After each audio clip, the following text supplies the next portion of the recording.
आज हमारा सबसे खूबसूरत दिन है। हमारे बारान बेटे ने हमारी बेटी को इज्जत के उस मुकाम पर पहुंचा दिया है जहां तक हमारी सोच की रसाई नहीं थी। कहाँ रह गए थे तुम बेटा? हमने तो अंगूठियां भी पहना दी। देर हो गई। चलो सबको मुबारकबाद दो। मुबारक हो भाई।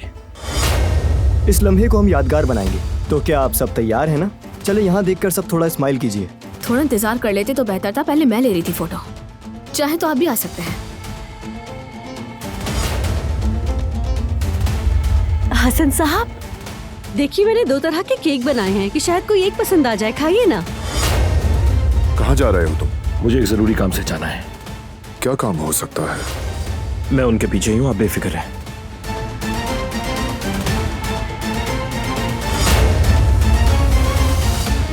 वो कहानियाँ अधूरी जो न हो सके कि पूरी, उन्हें मैं भी क्यों सुनाऊं, उन्हें तुम भी क्यों